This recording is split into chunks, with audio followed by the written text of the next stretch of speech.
오늘 말씀에서 바울은 많은 고난에서 신실하게 자신의 부르심을 감당할 수 있었던 이유에 대해서 설명하고 있습니다. 그래서 3절에서 우리의 권면은 간사함이나 부정에서 난 것이 아니요 속임수로 한 것도 아니니라 라고 말씀하고 있습니다. 제가 지난 시간에 나눴던 것처럼 대적들이 바울에게 제일 많이 공격한 것은 바울의 동기라고 말씀드렸습니다. 너는 보니까 동기가 부정하다. 동기가 순전하지 않다. 내 속에는 탐심과 경제적인 이득의 추구와 인기와 욕망에 대한 그리고 명성을 얻고 싶어하는 마음들이 있어서 그 안에 그런 마음이 있으면서도 내가 부정직하고 정직하지 않고 순전하지 않은 동기를 가지고 사람들에게 간사함을 행하고 사람들을 속여서 인기와 명예를 얻으려고 한다고 바울을 공격하고 있었습니다. 그랬더니 바울이 말하기를 나는 간사함이나 부정에서 나서 말한 것이 아니고 속임수 너에게 말하는 것도 아니다. 그리고 이어서 4절에서 이렇게 말합니다. 오직 하나님께 옳게 여기심을 입어 복음을 위탁받았으니 라고 말씀하고 있습니다. 여러분 지금 바울이 자신의 문제를 지금 풀어가는 방식을 잘 보십시오. 바울이 어떻게 풀어가고 있냐면 철저하게 하나님 중심적으로 그 문제를 풀어가고 있습니다. 하나님께 딱 중심이 잡혀 있는 것입니다. 그의 동기가 부정하다고 말하는 사람들에게 바울이 하는 변론은 뭐냐면 나는 하나님께 옳게 여기심을 받은 자다. 하나님이 나를 시험해 보시고 여기서 여기셨다는 단어가 무슨 단어냐면요 도기마저라고 하는 단어인데 시험하다. 이 단어는요 그러니까 철을 재련하는 것입니다. 철을 재련해서 시험해서 그 안에 있는 불순물들을 다 제거하고 순수한 철만 이렇게 뽑아내는, 그래서 이게 여기겠다는 단어가 그런 단어예요. 그런 것처럼 하나님께서 나를 불로 시험해 보시고 하나님이 지금 나를 옳게 여기셨다고 지금 바울이 말하고 있습니다. 너희들이 나를 어떻게 공격한다 할지라도 하나님이 나를 옳게 여기셨어. 그리고 그 옳게 여기신 결과가 무엇입니까? 그 다음 절에 뭐래요? 하나님의 복음을 어떻게 했대요? 자기가 하나님의 복음을 어떻게 했다고요? 4절에 위탁받았다고 말씀하고요. 내가 하나님이 옳게 여기심을 받았는데 그 결과가 뭐냐면 하나님이 나에게 이 복음을 위탁해 주셨어요. 여러분 오늘 이 위탁받았다는 이 의식이요 너무너무 중요한 것입니다. 바울에게. 여러분 종교개혁자들이 우리의 눈을 열었을 때 우리들에게 도전한 것이 있었습니다. 여러분 종교개혁자들이 세상에서 진리를 열면서 성도들의 눈을 열어줬는데 그 중에 하나가 무엇이냐면 여러분이 잘 알고 있는 것인데 일터에서 일하는 것을 하나님의 소명으로 여겼던 것입니다. 뭘로 여겼다고요? 소명. 여러분 이 땅에서 살아가는데 갖는 직업을요 그냥 단순히 우리가 돈을 버는 수단으로 여기는 것이 아니라 하나님이 불러서 맡기신 일이 직업이라고 생각했다는 것입니다. 그러니까 그래서 마틴 루터가 말하기를 내가 지금 강대상에서 설교하는 것이나 여러분이 소위 젖을 짜는 일이나 똑같이 하나님을 영화롭게 하는 일입니다.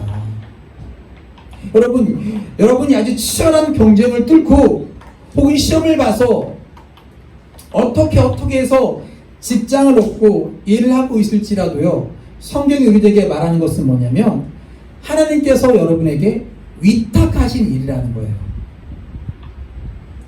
여러분들은 세상 사람들처럼 그저 직장에서 그냥 돈만 벌기 위해 가는 사람이 아니라 높은 자리에 올라가기만 되는 사람들이 아니라 하나님을 섬기는 또 다른 현장이 여러분의 일터입니다. 그것이 종교개혁자들이 말하는 방식이었어요. 여러분이 직장이요 여러분이 소명이 하나님 맡기신 일이라는 것입니다. 하물며 우리가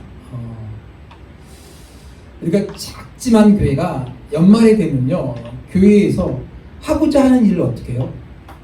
신청서를 받습니다.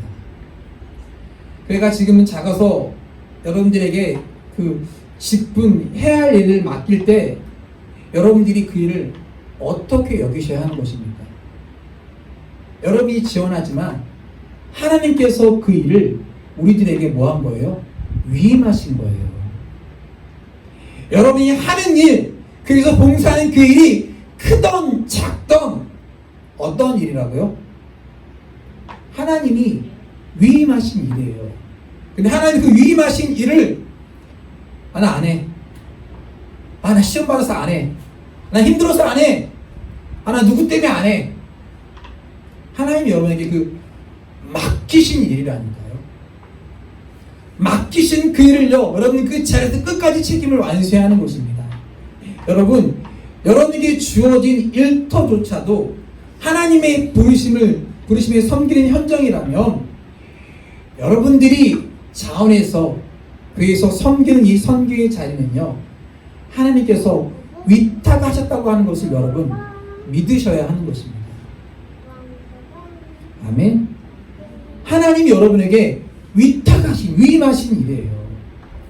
여러분, 교회가 세속화되었다고 생각하면서 교회를 비난하면서 여러분들이 교회를요 세상 대하듯 대하면서 여러분들이 세상 대하듯 대하면요 여러분들은 교회를 망치는 사람들이에요.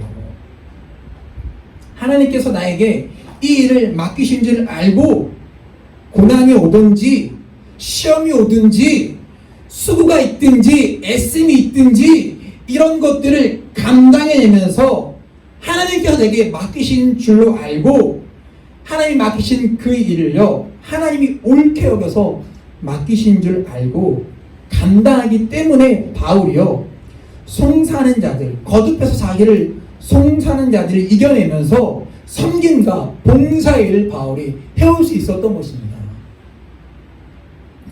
오늘 한국교회는요 많은 사람들이 이 소속감을 가지고 공동체 안으로 들어오려 하지 않습니다. 왜? 들어오면 다치니까, 내가 상처를 입으니까. 그래서 어려움이 없는 일, 별로 책임이 없는 일만 맡고 그냥 왔다 갔다 하려 합니다. 오늘 말씀에서 여러분이 보는 것처럼 많은 어려움이 있지만 주님이 나에게 위탁하신 줄 알고 충성스럽게 참되게 일하는 사람이 진짜 하나님의 사람인 것입니다. 여러분 다 젊잖아요. 안 젊어요? 젊으시잖아요. 한창 때잖아요. 그러나 나이가 들면 슬프지만 하고 싶어도 못할 때가 옵니다. 전혀 현실감이 제로죠. 지금 한참 젊으니까. 다 때가 있는 것입니다. 모든 것이 하나님이 맡겨주신 줄 알고 하나님 앞에서 하나님을 섬기듯이 하나님께 마음을 기울이는 사람처럼 하나님을 섬기듯이 여러분이 맡기신 일들을 감당해야 여러분 교회가 교회다워지는 것입니다. 너무나 많은 사람들이 교회의 세속화를 비난하면서도요 자기가 교회를 취급하는 것을로 세상적으로 취급하고 있습니다. 여러분들이 정말 교회에 맡겨주신 일들을 하나님께서 위탁하신 것처럼 받아야 마땅한 거 아닙니까? 그리고 정말 두려움을 가지고 하나님 때문에 어려움이 와도 시련이 있어도요 하나님 때문에 충성스럽게 감당할 수 있어야 하는 것입니다. 오늘 말씀의 가장 핵심은 이 4절이에요. 4절 말씀 읽을게요. 우리가 이와 같이 말함은 사람을 기쁘게 하려 함이 아니요 오직 우리 마음을 감찰하시는 하나님을 기쁘게 하려 함이라. 네.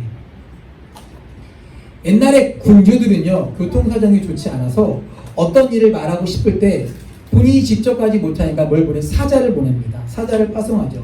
여러분 사자를 파송하면 말을 타고 가서 군주의 명령을 전달하는 것입니다. 그 사자들이 제일 중요한 역할은요 어떤 시련이 있어도 수고가 있어도요 왕이 맡긴 그 메시지를요 그 자리에 가서 그대로 온전하게 전하는 것입니다. 오늘로 말하면 일국의 대사로 한 나라를 대표하는 대사로 나아가서 다른 나라에 파송되었을 때 그 대사는 자기가 하고 싶은 말을 하는 것이 아닙니다. 뭐예요? 나라가 위임해준 그 일을 말하는 것이죠. 여러분, 그 일을 할 때 어떻게 했다고요? 사람을 기쁘게 하지 않고 누구를? 하나님을 기쁘시게 하려 했다, 이렇게 말하고 있는 거예요. 제가 자랐던 서울에 충만한 교회라는 교회가 있어요. 제가 중학교 2학년부터 안수를 받고 둘을 낳을 때까지 다녔던 그 교회입니다. 거기 교회 원로 목사님이 계십니다. 중학교 2학년 때부터 배웠으니까 굉장히 오랜 시간을 배웠죠. 한 20년을 배웠던 것 같아요. 넘게. 그분의 설교를 얼마나 많이 들었겠습니까? 똑같은 것도 많이 들었어요. 3, 4, 5번씩 들었을 거예요. 그분의 설교가 다 동의가 되는 것이 아닙니다. 아주 옛날 분위기에 그분의 삶이 다 동의가 되는 것도 아니에요. 그런데 그분을 오래 배웠는데 오래 뵐 때마다 제가 그분을 존경하는 것은요, 그분 속에 있는 꼿꼿함이에요. 절대로 타협하지 않으려고 합니다. 절대로 어떠한 삶의 자리에서도요, 잃어버리지 않으려는 그 꼿꼿한 중심이 그분에게 있어요. 이분을 뵐 때마다 느껴지는 겁니다. 여러분, 그 꼿꼿함이 뭡니까? 하나님만 기쁘시게 하려는 거, 하나님만을 영화롭게 하려고 하는 그 꼿꼿함들이 그 세대를 지나서 우리 세대로 넘어오면서요, 너무 약해져가고 있다고 생각합니다. 제가 그 세대 어른들을 만나보면요, 노예 가면 이렇게 동년배 선배들이 계시잖아요. 그 세대 어른들이 그 삶을 어떤 것도 제가 동의할 수 없는 것들이 많이 있습니다. 그럼에도 불구하고 그분들의 삶에 존경하고 머리를 숙일 수밖에 없는 것은요, 그분들의 삶의 이 꼿꼿한 것, 절대로 타협하지 않고 거꾸로 하지 않는 그분들의 삶을 지탱하는, 딱 세워놓는 너무 꼿꼿한 거 있습니다. 하나님만 기쁘시게 하라는, 하나님께만 영광을 돌리려고 하는, 내가 사람의 영광을 가르치려는 것이 아니라 그 꼿꼿함이 살아있었는데, 우리 시대에 이르면서 우리 다음 세대를 볼 때에 우리 믿음의 선배들이 가지고 있는 그 신앙의 꼿꼿함이 너무 많이 사라져 버렸다고 생각합니다. 요즘 Z세대라고 그러죠. 내가 Z세대라는 책을 읽고 있는데 제가 저희 자녀들 이해하는 것도 좋고 요즘 세대를 이해하는 것도 너무 좋았습니다. 지극히 개인적이고요, 지극히 자본주의 세대라고 이야기하고 있습니다. 그런 세대의 신앙의 꼿꼿함이 어떻게 전수될 수 있고 계속 유지될 수 있을까? 여러분, 하나님께서 위탁하셨기 때문에 그것을 믿고 어떤 고난과 수고와 대가의 지불이 기다려도요, 하나님이 맡긴 것을 알고 내가 하나님을 기쁘시게 하기 위해서 어떤 고난이나 수고도 절대로 가리지 않고요, 여러분의 인생의 삶을 투여해서 아까워하지 않고 주저하지 않고 뒷걸음치지 않고 타협하지 않고 합리화하지 않는 그 꼿꼿하게 지켜내는 것, 여러분 있습니까? 이런 말 자체가 여러분 이 시대에 이상하게 들릴지도 모릅니다. 사람을 기쁘시게 하지 않고 사람의 눈치 보지 않고 하나님 앞에 딱 서서 하나님만 기쁘시게 하면 나는 좀 일하면서 욕먹어도 되고 고난이 와도 되고 내 동기에 대해서 자세에 대해서 좀 비난을 받아도 되고 하나님만 좋으면 하나님이 나에게 위탁하신 그 일을 충성스럽게 감당하는 것입니다.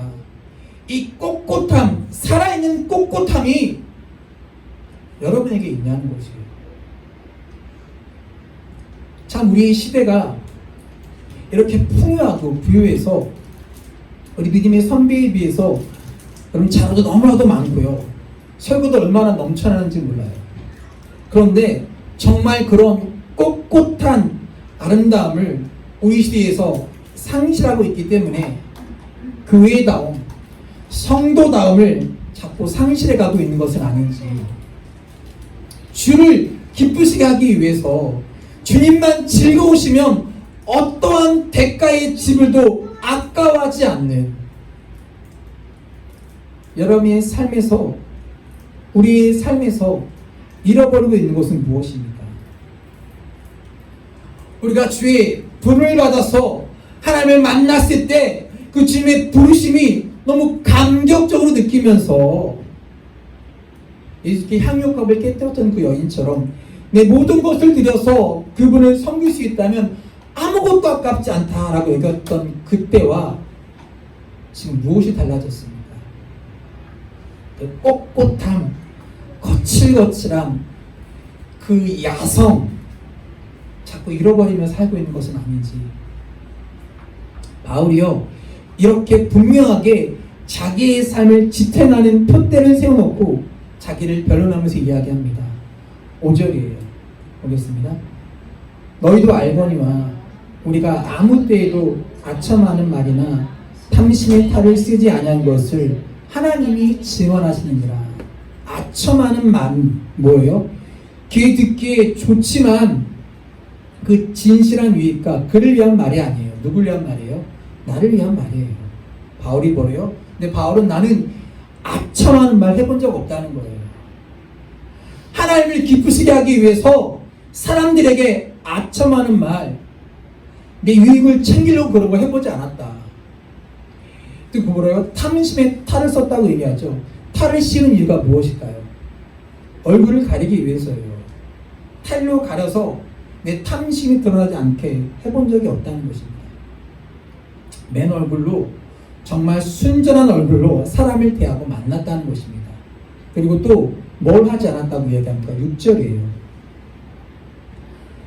또한 우리는 너에게서든지 다른 이에게서든지 사람에게서든지 영광을 구하지 아니하였노라. 여러분과 제가 늘 잊지 않고 기억해야 할 것이 있습니다. 어떠한 사람도요, 두 주인을 섬길 수 없다는 것입니다. 여러분이 하나님을 섬기는 자이면 세상은 섬기는 것이 불가능합니다. 세상은 끝없이 우리에게 말한 것은 뭐냐면 하나님과 세상을 동시에 섬길 수 있어, 같이 섬길 수 있어. 절대로 그렇지 않습니다. 두 주인을 섬기는 것은 여러분 불가능합니다. 하나님이 아니면 여러분들은 잘못된 것을 섬기는 사람들입니다. 우리 이 시대의 문제는 구조의 문제지 방법의 문제가 아닙니다. 우리가 하나님께 부름을 받아서 우리가 충성해야 될 이가 그분이라는 사실을 자꾸 잃어버리고 있는 것입니다. 교회가 세속화되고요, 인본주의 되어간다고 하지만 정작 자기가 교회를 섬기고 자기가 교회를 바라볼 때는요, 너무나 세상적인 기준과 인간적인 기준으로 바라보면서 자기를 합리화하는 것입니다. 하나님 한 분이 나를 부르신 줄 알고 하나님께 충성하기 위해서 때때로 고난이 있지만 절대로 그 고난을 합리화하지 않고, 고난이 있지만 감당해내고 송사와 대적과 거스림과 동기에 대한 공격이 있지만 다 감당해내면서 부르신 일을 기쁘시게 하기 위한 충성스러움이 있어야 하는데, 오늘 사람들은요, 이 시대는요, 너무나 많은 자기 소견에 옳은 대로, 자기 생각에 옳은 대로 살아가면서 충성스러움을 상실해가고 합리화하고 있기 때문에 교회가 이렇게 되어간다고 생각합니다. 주님께서 바울을 통해 이렇게 반문하시죠. 내가 사람을 좋게 하랴, 하나님을 좋게 하랴, 사람의 기쁨을 구하랴, 내가 지금까지 사람의 기쁨을 구했다며 나는 그리스도의 종이 아니라. 여러분들은 그냥 교회를 다니는 사람들이 아닙니다. 주 그리스도를 섬기는 사람들입니다. 여러분들은 부르심을 받는 삶의 자리, 교회와 가정과 일터에서 여러분들이 섬겨야 할 대상은요, 바로 그분 한 분이십니다. 여러분들을 부르시고 여러분들에게 역할을 맡기신 그분에게 충성하고 여러분 그분을 기쁘시게 하는 것이 여러분의 부르심의 핵심인 것입니다. 여러분 절대로 타협하지 마시고 꼿꼿하게 서서 부르심 부르심을 향해 달려갈 수 있는 여러분 한 사람 한 사람이 되기를 여러분 주의 이름으로 축복합니다.